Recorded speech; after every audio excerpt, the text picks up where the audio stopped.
मोदी जी अभी देख लो, यहाँ से क्रांति शुरू हो चुकी है और दिल्ली तक पहुँचेगी। आखिरकार कहाँ पे ऐसी गलती आरआरबी की तरफ से हो गई कि फिर ये छात्र उग्र हो गए अचानक?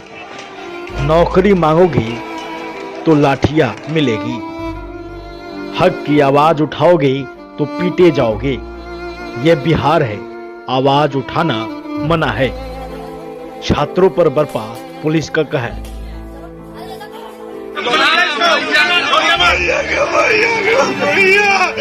भगवान के सब किसी को नहीं मारे। लॉज में घुसकर छात्रों से बेरहमी। देखिए हर रविवार संवाद। सरकार हो या फिर कोई भी विपक्ष पार्टियां रोजगार को प्राथमिकता क्यों नहीं दे पाई? जो प्रोटेस्ट हुआ उसके बाद लगातार छात्रों पर जिस तरीके से कार्रवाई किया गया, इसमें कहीं ना कहीं एक राजनीतिक फायदा लेने की कोशिश भी की गई बाकी राजनीतिक दलों के द्वारा। ये कहां तक जायज है? और सरकार का ये कह देना कि किसी राजनीतिक दल की चक्कर में आके छात्र सड़क पर उतर रहे हैं, ये कहां तक जायज है? इस पर आइडिया हो गया कि हमारे देश में कितने करोड़ अभी बेरोजगार हैं, उसे लेकर सरकार क्या प्लानिंग करेगी? रेलवे का अगर हम छोड़ भी दें, साइड में भी रख ले, और क्या लग रहा है आपको कौन सा ऐसा सेक्टर है जहां पर उम्मीद बचा है? रेलवे का जो नियम अलग है, वो कुछ भी निकाल सकता है बिना रेल मंत्री की इजाजत के, सरकार की इजाजत के? नहीं, ऐसा कुछ नहीं है, पूरा एक सिस्टम है।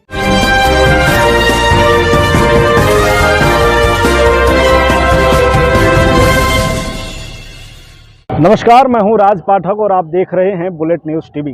इस वक्त देश में सबसे बड़ा मुद्दा जो है युवाओं का मुद्दा है, खास करके रोजगार का। और अभी हम जहां पर बैठे हैं वो मेट्रो स्टेशन है, और आप समझ गए होंगे कि आज का जो विषय है हमारा वो क्या है, रोजगार। और ख़ास करके जो रेलवे में जिस तरीके से धांधली का आरोप लगा करके छात्रों ने लगातार प्रदर्शन किया और उसके बाद पुलिस के द्वारा उन पर लाठीचार्ज हुआ, आखिरकार ये पूरा मामला क्या है? कहाँ पर छात्रों की गलती है और कहाँ पर सरकार की गलती है, और ख़ास करके रेलवे की कोई कहाँ पर गलती है? इन सभी बिंदुओं पर हम बात करेंगे।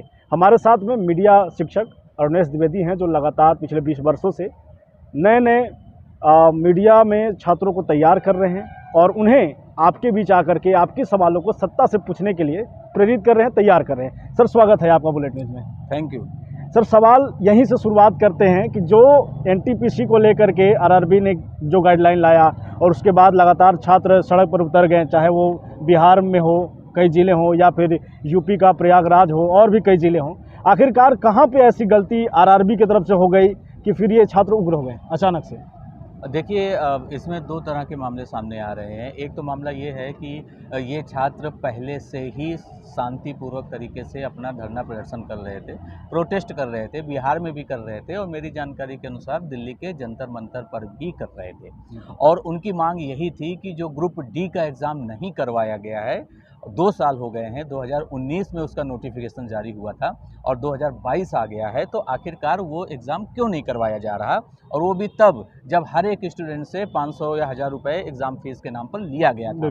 और ऐसे लगभग 1 करोड़ से ज़्यादा छात्र हैं जिन्होंने ग्रुप डी की जॉब के लिए अप्लाई किया था रेलवे में। अब इससे कितना पैसा सरकार ने कमा लिया, रेलवे मंत्रालय ने कमा लिया। तो एक तो यहाँ पर रेलवे की गलती है कि आप समय से एग्ज़ाम नहीं कराते, और जब तक स्टूडेंट जो भी तैयारी कर रहे हैं रेलवे में जॉब के लिए, वो शांतिपूर्वक तरीके से धरना कर रहे हैं, प्रदर्शन कर रहे हैं, प्रोटेस्ट कर रहे हैं, तब तक उनकी आवाज़ कोई नहीं सुन रहा। यहाँ तक कि मीडिया वाले भी नहीं सुन रहे। मीडिया वालों ने भी इस खबर को प्रमुखता के आधार पर नहीं चलाया, अदरवाइज सरकार को जवाब देना होता। ऐसे में छात्रों के सामने विकल्प क्या था? विकल्प ये था कि अपनी बात को उठाना है, अपनी आवाज़ को सत्ता तक पहुंचाना है, रेलवे तक पहुंचाना है, तो उन्हें फिर उग्र रूप धारण करना पड़ा। तो मैं इसे छात्रों की मजबूरी मानता हूं, लेकिन मैं उनके इस कदम का समर्थन नहीं करता हूं, क्योंकि जिस रेलवे में आप जॉब पाने का सपना देखते हैं, उसी रेलवे में आप तोड़फोड़ करते हैं, तो ये कहीं से जायज़ नहीं ठहराया जा सकता। दूसरी तरफ टेक्निकल प्रॉब्लम क्या है? Technical problem railway recruitment board में है। आप जब नोटिफिकेशन एक जारी करते हैं, चाहे वो ग्रुप डी का एग्ज़ाम हो, चाहे वो एनटीपीसी का एग्ज़ाम हो, उसी समय सारे टर्म्स कंडीशन क्यों नहीं आप क्लियर कर देते कि ये वाला एग्ज़ाम के लिए प्री होगा, मेंस होगा, इंटरव्यू होगा, या ये एग्ज़ाम डायरेक्ट जो है रिटन के बाद बिना इंटरव्यू के आपको जॉब मिल जाएगी? तो सारी कंडीशन आपको पहले ही तय कर लेनी चाहिए, तभी आपको रोजगार का नोटिफिकेशन जारी करना चाहिए। इस वाले मुद्दे में प्रॉब्लम ये हो गई कि रेलवे ने अचानक 10-15 दिन पहले एक नया नोटिफिकेशन जारी कर दिया कि यहाँ पर आपको मेंस एग्जाम भी देना पड़ेगा।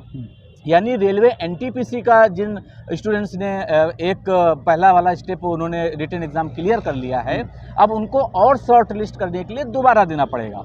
अब जाहिर सी बात है, ये 10-15 दिन के बाद फिर एग्जाम की डेट भी आ गई थी। हालांकि अब वो चेंज कर दी गई है या यूं कहीं बढ़ा दी गई है, क्योंकि ज़्यादा हंगामा हो गया, ज़्यादा तोड़फोड़ हो गई। तो यहाँ पर रेलवे की गलती साफ साफ नज़र आती है। दूसरी तरफ रेलवे को ये साफ तय कर देना चाहिए कि अगर आप जानते हैं कि रेलवे सबसे बड़ा सरकारी निकाय है जहां पर सरकारी नौकरी मिलती है, और यूपी बिहार के बहुत से छात्र, मैं कहूंगा कि लाखों स्टूडेंट्स अप्लाई करते हैं, ऐसे में अगर आप पहले ही अपनी नोटिफिकेशन में ये डाल दें कि एक पोस्ट के लिए एक स्टूडेंट अप्लाई कर सकता है, तो वहां पर आपने क्या लिखा कि एक से अधिक पोस्ट पर आप अप्लाई कर सकते हैं, लेकिन आपको हर पोस्ट के लिए जो फीस है, एग्जाम फीस है, वो आपको देनी पड़ेगी। इसके पीछे सोची समझी रणनीति ये होती है कि रेलवे इसी बहाने लाखों करोड़ों रुपए कमा लेता है। बेरोजगारों से लाखों करोड़ों रुपए रेलवे विभाग कमा रहा है। तो आपने ऐसा क्यों किया? क्योंकि ये जाहिर सी बात है, हर एक स्टूडेंट यही चाहता है कि अगर मेरा इस पोस्ट में नहीं हो पाएगा तो चलो इस पोस्ट में हो जाएगा, चलो मैं 500 की जगह 1000 रुपये फीस दे देता हूँ, लेकिन मैं एक से ज़्यादा अप्लाई करूँगा। तो ये चीज़ नहीं करनी चाहिए। रेलवे को साफ तौर पर कह देना चाहिए कि आप एक पोस्ट में एक ही एप्लीकेशन फॉर्म भर सकते हैं। अगली जो प्रमुख बात है वो ये है तोड़फोड़ और सियासी समीकरण, खास तौर पर कोचिंग का कारोबार चलाने वाले लोग। देखिए, कोचिंग चाहे वो दिल्ली हो, कानपुर हो, कोटा हो या पटना हो, सब जगह कोचिंग का कारोबार बहुत फल फूल रहा, और वो इसीलिए फल फूल रहा है क्योंकि गवर्नमेंट जॉब दिलाने के नाम पर वहाँ पर अच्छे खासे पैसे वसूले जाते हैं। मैं कोचिंग के खिलाफ नहीं हूँ, लेकिन कोचिंग का भी एक रजिस्ट्रेशन होना चाहिए, एक ट्रांसपेरेंसी होनी चाहिए, फीस का एक लिमिटेशन होना चाहिए, फीस की रेगुलेटरी अथॉरिटी होना चाहिए। ऐसा नहीं कि आप मनमानी तरीके से वसूली कर रहे हैं, और ऊपर से तब जब आपके यहाँ का रिजल्ट 100% भी नहीं आ रहा, लेकिन आप अपने एडवर्टीजमेंट में ऐसा प्रोजेक्ट करोगे कि आपके यहाँ जो भी छात्र बनता है ना, पढ़ता है ना, वो IAS ही बन जाता है। मैं दिल्ली के IAS कोचिंग के संदर्भ में बात कर रहा हूँ। अब आपका जो मुख्य सवाल ये था कि ये रेलवे की कितनी गलती है, स्टूडेंट्स की कितनी गलती है। मेरी नज़रिए से रेलवे की 80% गलती है, स्टूडेंट्स की 20% गलती है, और 20% इसलिए मैं कह रहा हूं क्योंकि कानून हाथ में लेने का अधिकार किसी को नहीं है। एक इसी पर सवाल एक सर होगा मेरा। बिल्कुल। लगातार आप देख रहे हैं, जैसा कि कहा जा रहा है, अभी जो बिहार के उप मुख्यमंत्री हैं सांसद सुशील कुमार मोदी, उन्होंने कहा कि मैंने रेल मंत्री से बात किया, और लगातार जब तोड़फोड़ हुआ या उग्र प्रदर्शन हुआ, उसके बाद लगातार रेलवे ने नोटिफिकेशन जारी करके कहीं ना कहीं स्टूडेंट को दबाने की कोशिश की। अब सवाल ये है, अधिकतर लोग ये सोच रहे हैं कि सरकार ही तो है रेलवे, रेलवे बगैर सरकार की इजाज़त के क्या कुछ कर सकता है, क्या कोई नोटिफिकेशन ला सकता है? तो थोड़ा इस पर भी एक प्रकाश डालिए कि क्या रेल मंत्रालय जो है वो अलग है, RRB का जो नियम अलग है, वो कुछ भी निकाल सकता है बिना रेल मंत्री की इजाज़त के, सरकार की इजाज़त के? नहीं, ऐसा कुछ नहीं है। पूरा एक सिस्टम है, पूरा एक मैकेनिज्म है, और मैकेनिज्म के तहत ही शायद वर्तमान में, अगर मैं गलत नहीं हूँ तो 18 या 21 रेलवे रिक्रूटमेंट बोर्ड हैं पूरी इंडिया में, और ये railway recruitment board railway ministry के अंतर्गत ही आते हैं। RRB में बाकायदा एक सिस्टम है, कब नोटिफिकेशन निकाला जाएगा, कब एग्ज़ाम होगा, कौन क्वेश्चन पेपर बनाएगा, ऑनलाइन अगर एग्ज़ाम कराना है तो कैसे कराना है, तो एक प्रॉपर सिस्टम है। लेकिन उस सिस्टम में लूप होल्स बहुत हैं। अब मैं पहली कमी बता देता हूँ। पहली कमी ये है कि जब आप रेलवे का कोई भी रिक्रूटमेंट बोर्ड हो, RRB जयपुर हो, RRB पटना हो, कोलकाता हो, तो ये लोग क्या है कि कई बार सेंट्रलाइज्ड नोटिफिकेशन निकालते हैं। जो भी एम्प्लॉयमेंट का नोटिफिकेशन होता है वो सेंट्रलाइज्ड होता है। सेंट्रलाइज्ड का मतलब ये है कि पूरी इंडिया भर के सारे रेलवे रिक्रूटमेंट बोर्ड उसमें सम्मिलित हैं। अब यहाँ पे दिक्कत ये आती है कि नोटिफिकेशन में निकालते समय आप ये तो बता देते हो कि ये नॉन टेक्निकल पॉपुलर कैटेगरी अर्थात NTPC के अंतर्गत आने वाली जॉब है, जिसमें असिस्टेंट स्टेशन मास्टर का है, TTE का है, कमर्शियल गार्ड का है, और दूसरी तरफ ग्रुप D है। आपने पूरा डिटेल बता दिया, लेकिन पूरे नोटिफिकेशन को अगर आप ध्यान से पढ़ें तो ये चीज़ पहले से ये लोग नहीं बताते हैं कि इसका एक्सपेक्टेड डेट ऑफ एग्जाम कब है, यानी टेंटेटिव डेट क्या है। आज आप नोटिफिकेशन निकाल रहे हैं तो आज के 3 महीने बाद आप एग्जाम लेंगे, उसके 2 महीने बाद आप रिजल्ट निकाल देंगे, उसके 1 महीने बाद आप डॉक्यूमेंट्स का वेरिफिकेशन करने के बाद आप उनको जॉब दे देंगे, अपॉइंटमेंट लेटर दे देंगे। ये चीज़ कहीं नहीं मिसिंग लगती है मुझे, और ये चीज़ UPSC से सीखना चाहिए, क्योंकि UPSC प्रॉपर एक एग्जाम कैलेंडर बनाता है। कहने को तो SSC भी प्रॉपर एग्जाम कैलेंडर बनाता है, लेकिन उसमें भी अभी फॉलो नहीं हो पाता उसको। तो एक तो रेलवे की गलती ये है। दूसरी तरफ हमें ये समझना होगा, एक मैं आपको एक नया आइडिया देता हूँ आपके दर्शकों के लिए। आखिर ऐसा क्यों है कि इतने सारे अभ्यर्थी रेलवे में ही जॉब करना चाहते हैं? लाखों की संख्या में जो हमारे युवा छात्र हैं वो रेलवे में ही जॉब क्यों करना चाहते हैं? वो क्यों नहीं प्राइवेट सेक्टर में जाते हैं? और दूसरी बात, अगर आपने देखा हो कि रेलवे की प्राइवेटाइजेशन की बात भी चली जा रही है, अब जो है कई सरकारी महकमों में पेंशन की सुविधा भी समाप्त कर दी गई है। तो ये जो आकर्षण है ना छात्रों का कि करेंगे तो सरकारी नौकरी ही करेंगे, प्राइवेट में नहीं जाएंगे, तो मुझे लगता है कि एजुकेशन से आपके पास एम्पावरमेंट आती है, और एम्पावरमेंट लाने के लिए आपको पास जॉब होनी चाहिए या आपका अपना स्वरोजगार होना चाहिए। इसलिए एकमात्र भरोसा रेलवे पे मत रखिए, रेलवे पर इतना भरोसा मत रखिए कि वो आपको नौकरी दे ही देगा। आप ट्राई कीजिए, अप्लाई कीजिए, लेकिन साथ साथ में मेट्रो में जॉब निकलती है। अभी हम मेट्रो के नीचे बैठे हुए हैं, दिल्ली मेट्रो हो या अभी देखा यूपी में अगर बात करें तो कानपुर मेट्रो आ गई है, लखनऊ मेट्रो आ गई है, वहाँ पे भी जॉब के एप्लीकेशन निकलते हैं। इसी पर सर वहाँ पे अप्लाई कीजिए। बिल्कुल, आपने कहा कि रेलवे छोड़कर भी जॉब करें। एक अभी 26 अगस्त को जो है सरकार ने लॉन्च किया है ई श्रम कार्ड योजना। इसमें आपको जानकर हैरानी होगी कि 20 करोड़ से प्लस लोगों ने उसमें फॉर्म भर दिया है। मतलब कि 20 करोड़ से अधिक लोग बेरोजगार हैं अभी के समय में। अब आप इसको इसलिए नहीं कह सकते हैं कि सिर्फ रेलवे का इंतजार कोई कर रहा है। लोग ये कह रहे हैं कि रेलवे का प्राइवेटाइजेशन या गवर्नमेंट के द्वारा जो भी संस्थाओं का प्राइवेटाइजेशन कर रहा है वो भी एक प्रमुख कारण है बेरोजगारी का। ऊपर से कोरोना, इसकी वजह से भी कई कंपनियां बंद हो गई। लगातार सरकार की जो नीति रही है, अब सरकार को एक मोटा मोटी आंकड़ा मिला है कि 20 करोड़ लोगों को हम पैसा दे रहे हैं। इसका उदाहरण ये है कि यूपी में 1500 करोड़ रुपया दिया गया है, हर स्टूडेंट के खाते में 1000 रुपया गया है। इस हिसाब से हर सरकार को ये आइडिया हो गया है कि हमारे देश में कितने करोड़ अभी बेरोजगार हैं।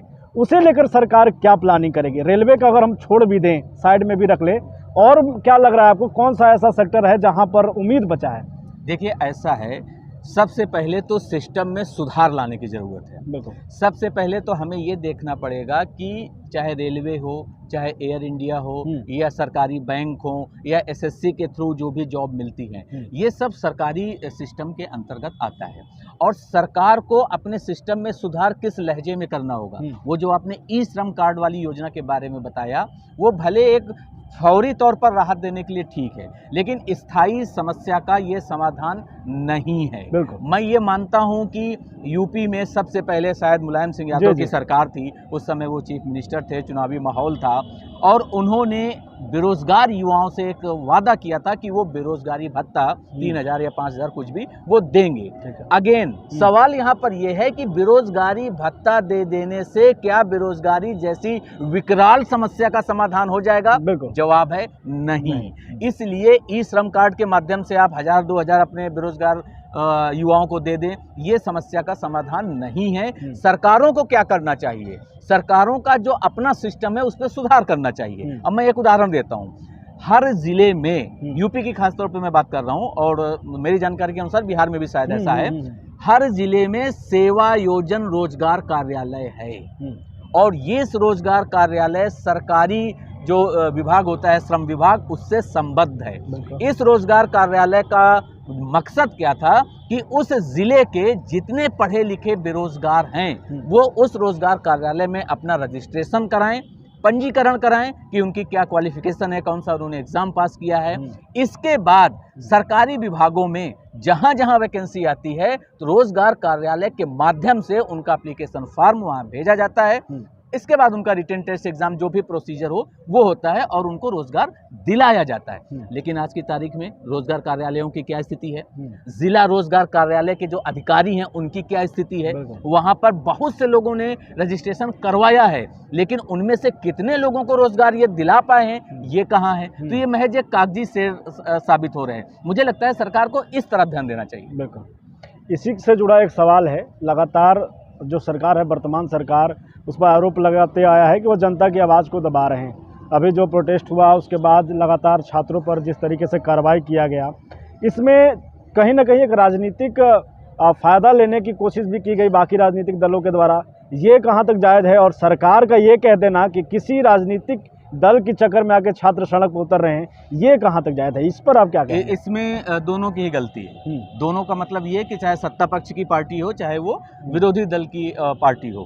मैं इसलिए कह रहा हूँ क्योंकि हमारे देश में पता है आप सबको कि हमारे देश को सबसे युवा देश कहा जाता है। हमारे देश की जो 65% आबादी है वो 35 वर्ष से कम युवाओं की है।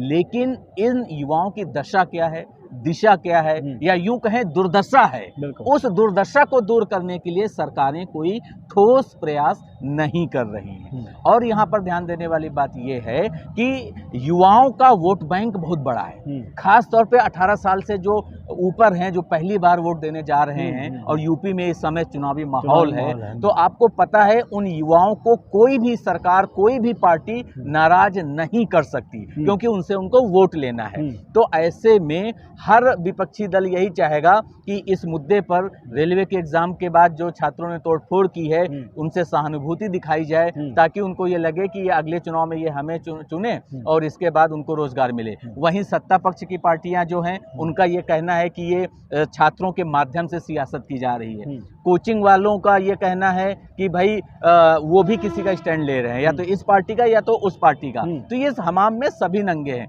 मुझे लगता है कि छात्रों को अपनी लड़ाई खुद लड़नी चाहिए, किसी राजनीतिक दल के भरोसे नहीं बैठना चाहिए। आप अपनी बात अच्छे से कहिए, पोलाइटली कहिए। और आपके सामने एक उदाहरण है, अभी हाल ही में आपने देखा किसान आंदोलन कितने लंबे समय तक, 1 साल से ज्यादा दिल्ली के बॉर्डर में रहा, और आखिरकार में सरकार को झुकना पड़ा, प्रधानमंत्री को तीनों कानून के बिल वापस लेने पड़े।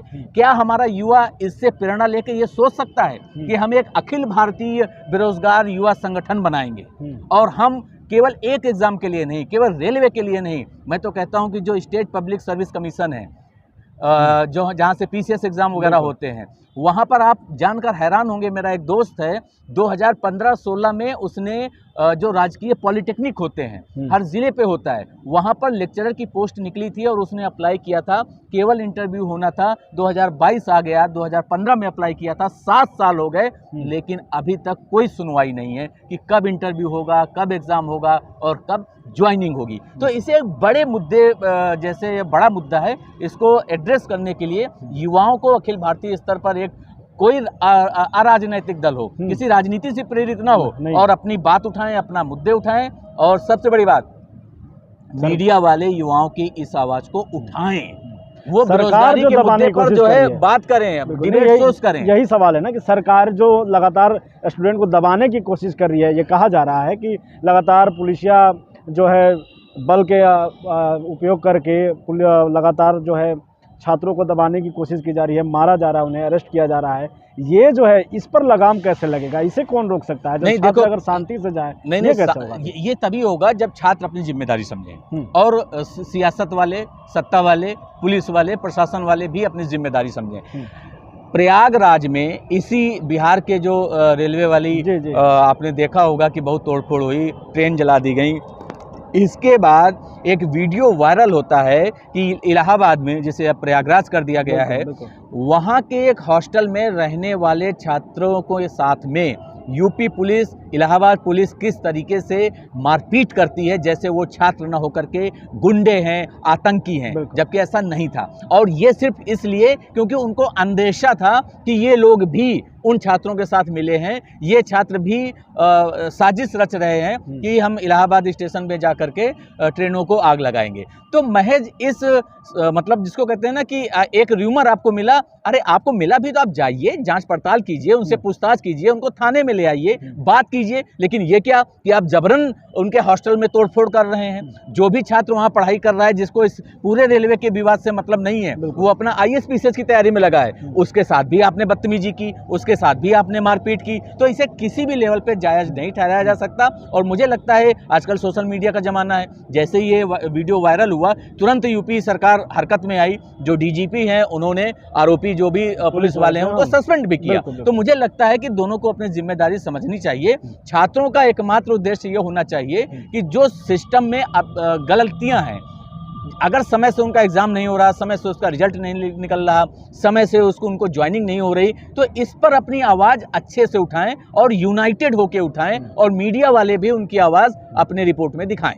अभी क्या देश में प्रदर्शन करना, शांतिपूर्ण प्रदर्शन करना गुनाह हो गया है? आपको क्या लगता है? नहीं, बिल्कुल गुनाह नहीं हो गया। और मुझे लगता है किसी भी लोकतांत्रिक देश में धरना प्रदर्शन करना एक बहुत बड़ी जिम्मेदारी है और ये सबका अधिकार है। हमारा संविधान भी हर एक नागरिक को ये अधिकार देता है कि वो अपनी बात कह सकता है। आपको पता है फ्रीडम ऑफ एक्सप्रेशन है, लेकिन दिक्कत कहाँ आती है राज, मैं तुम्हें बताऊं कि जब बड़ी भीड़ हो जाती है, जैसे आप किसान आंदोलन का उदाहरण ले लीजिए या युवाओं का भी जो हाल में प्रोटेस्ट हुआ, तोड़फोड़ हुई, इसका उदाहरण ले लीजिए, तो उनके आंदोलन में कुछ असामाजिक तत्व आ जाते हैं, कुछ उद्दंड टाइप के लोग आ जाते हैं, कुछ सियासी लोग आ जाते हैं जिनका मकसद सिर्फ और सिर्फ हंगामा खड़ा करना होता है। तो ऐसे लोगों से बचने की बेहद ज़रूरी है, क्योंकि ये देश आपका है, ये रेलवे आपकी है, यहाँ पे आप जॉब करना चाहते हैं, लेकिन अगर आप उस पर ट्रेन में आग लगाते हैं तो ये कहीं से एक पढ़े लिखे समझदार युवा की पहचान नहीं है। इसलिए मुझे लगता है कि राजनीतिकरण नहीं होना चाहिए। जो असामाजिक तत्व आपके बीच में आकर हंगामा करते हैं उनको तुरंत अपने आंदोलन से, अपने प्रोटेस्ट से बाहर का रास्ता दिखाइए और आप अपने मुद्दों पर बात कीजिए, मीडिया को बुलाइए, प्रेस कॉन्फ्रेंस कीजिए और आप तथ्यों के साथ बात कीजिए ताकि आपकी आवाज़ सत्ता तक पहुंचे और जो भी जिम्मेदार लोग हैं वो सामने आए। हालांकि इस मामले पे आपने देखा होगा जब ज़्यादा तोड़फोड़ होने लगी, ज़्यादा हंगामा हुआ, ज़्यादा प्रोटेस्ट हुआ, तो रेलवे मिनिस्टर अरविंद अश्विनी वैष्णव, इन्होंने प्रेस कॉन्फ्रेंस की, इन्होंने छात्रों को बताया कि नहीं हम उनके साथ संवाद कर रहे हैं और जो भी गलतियां हैं हम उनको सुधारेंगे। तो यही काम अगर पहले कर लिया जाता तो छात्र उग्र क्यों होते? तो आपको ये समझनी होगी कि रेलवे का जो सिस्टम है, रेलवे रिक्रूटमेंट बोर्ड का जो प्रोसीजर है, उस पर भी सुधार करने की बेहद ज़रूरत है और समय से एग्जाम हो, समय से रिजल्ट आए और ट्रांसपेरेंसी के साथ। क्योंकि ये नहीं होना चाहिए कि जैसा कि अक्सर कहा जाता है ना कि सरकारी नौकरी पाना है, चाहे वो रेलवे में हो, चाहे ग्रुप डी का चपरासी हो या फिर आपको लेक्चरर बनना हो, तो आपको अच्छे खासे पैसे देने पड़ते हैं, इसके बाद ही आप, तो ये घूस के आधार पर नहीं, सिर्फ और सिर्फ टैलेंट के आधार पर, ट्रांसपेरेंसी के आधार पर आप युवाओं को रोजगार दीजिए और युवा आपको वोट देंगे। बिल्कुल। एक इसी के साथ, चूंकि वोट का बात कर दिया आप, और अभी देश में 5 राज्यों में चुनाव है, यूपी खास करके अभी पूरे देश में एक केंद्र बना हुआ है चुनावी रणनीति को लेकर के, क्योंकि यहाँ पर केंद्र सरकार भी जुड़ा हुआ है और लगातार एक साख बचाने की कोशिश की जा रही है। सवाल यही है कि लगातार जहाँ भी चुनाव होते हैं किसी भी राज्य में, जात आ जाता है, धर्म आ जाता है, तरह तरह की हर मुद्दा आ जाता है, लेकिन एक मुद्दा जो युवाओं से रिलेटेड है, रोजगार का, वो नहीं आता। सरकार हो या फिर कोई भी विपक्ष पार्टियां रोजगार को प्राथमिकता क्यों नहीं दे पाती है? देखिए, ऐसा है कि रोजगार को वो प्राथमिकता देती हैं, लेकिन सबसे आखिरी पायदान पर। पहले पायदान पर उनका धर्म, जाति, हिंदू, मुसलमान, सियासी समीकरण, ये सारी चीज़ें हैं। और मुझे लगता है इसमें राजनीतिक दलों को अपनी सोच में बदलने की ज़रूरत है, क्योंकि बिहार से आप बिलोंग करते हैं। बिहार में आपने देखा होगा जो पिछला विधानसभा का चुनाव हुआ, वहाँ पर जो है 1-1.5 करोड़ रोजगार देने का वादा किया उन्होंने, बिल्कुल, है ना। उसी तरीके से हर सरकार जब अपना जो राजनीतिक दल है सरकार बनाने के लिए जब अपना वो घोषणा पत्र जारी करते हैं, कोई संकल्प पत्र के नाम पे जारी करता है, तो वहाँ पर भी रोजगार की बातें लिखी होती हैं। लेकिन अगर मान लीजिए कि रोजगार लिखा है कि हम 4 करोड़ लोगों को सालाना रोजगार देंगे, मान लो, मुझे एग्जैक्ट डेटा नहीं पता, लेकिन इस पर रिसर्च आप करेंगे तो 4 करोड़ में मुश्किल से 400 लोगों को रोजगार मिला होता है, बाकियों को नहीं मिला होता है। तो उस जिनको नहीं मिला उनके प्रति रिपोर्टिंग करो, उनके प्रति मीडिया वाले हाईलाइट करें कि दरअसल ये सरकार जो दावे कर रही है ये खोखले दावे हैं, इतने लोगों को रोजगार मिला ही नहीं है। और हमारे देश की जो जनता है ये जनार्दन है, जनता ही सरकारों को चुनती है। तो जो भी नेता आपको ऐसा लगे कि वो जाति धर्म की बात कर रहा है, वो आपके हिंदू मुस्लिम की बात कर रहा है, पाकिस्तान की बात कर रहा है, तालिबान की बात कर रहा है, उसको वोट मत दीजिए। सीधा आप बात कहिए कि भाई मेरे इलाके की सड़क टूटी है, ये कब सही होगी, या मेरे यहाँ पे साफ पानी नहीं आता है। और नोएडा जैसी जगह पे हम बैठे हुए हैं, आपको पता है कि नोएडा में आज भी खारा पानी आता है, लेकिन मुझे बता दीजिए कि क्या नोएडा के खारे पानी को साफ पेयजल उपलब्ध कराने के लिए ये मुद्दा बना? नहीं बना। बनाना चाहिए। जब नोएडा का ये हाल है तो देश के दूर दराज इलाकों का क्या होगा? तो इसलिए जो मूलभूत ज़रूरतें हैं इंसान की, क्या है? बिजली, पानी, सड़क, रोजगार, इन पर जो करे बात, और सिर्फ बात ही ना करे, वो करके दिखाए। ऑन ग्राउंड रियलिटी में वो ऐसा करके दिखाता है। ऐसे ही नेताओं को आप वोट दीजिए, ऐसे ही नेताओं को चुनिए, वही आपकी इन मूलभूत समस्याओं का समाधान करेंगे। लेकिन किसी भी तरीके से आपको कानून अपने हाथ में नहीं लेना है, हिंसा का रास्ता नहीं अपनाना है और भड़काने में नहीं आना है। एक्चुअली होता ये है कि दंगे भड़काए जाते हैं और उन दंगों में जो लोग आते हैं वो आम लोग होते हैं। जो लोग भड़काते हैं दंगे, जो आपका ब्रेन वॉश करते हैं, वो कभी दंगों में नहीं मारे जाते। आप इस देश में दंगों का इतिहास उठा के देख लीजिए, पढ़ लीजिए, समझ लीजिए। इसलिए किसी के बहकावे पे मत आइए, किसी के भड़काने पे मत आइए, अपना दिमाग लगाइए। आपके इलाके की जो समस्याएं हैं, अब कई बार जैसे ट्रैफिक जाम की बहुत बड़ी समस्या है, हर एक बड़े शहर की समस्या है, उसका क्या समाधान है? अवैध कब्जे की आप देख रहे होंगे, क्या समाधान है? तो कुल मिलाकर के रोजगार, बिजली, पानी, सड़क, इन सब पर जो करे बात, उन्हीं को वोट दीजिए और बाकियों से जयराम जी की बोलिए। जी बिल्कुल। तो मैंने जैसा कि कहा था आपको कि सर लगातार जो है मीडिया छात्रों को तैयार कर रहे हैं। हमसे बात करने के दौरान भी इन्होंने मुझे ये कह दिया कि आपको करना क्या है, ये भी मुझे बता दिया सर ने। तो बहुत बहुत धन्यवाद सर हमारे साथ जुड़ने के लिए। और ख़ास करके मुझे जहाँ तक लगता है कि आज का जो युवा है वो नहीं चाहता होगा कि ट्रेन जलाए, वो नहीं चाहता वो किसी दंगा में जाए। उसे रोज़गार चाहिए और सरकार को ये समझना चाहिए कि जो युवाओं की जो मूलभूत सुविधा है, मूलभूत ज़रूरतें हैं, उसे पूरा करे।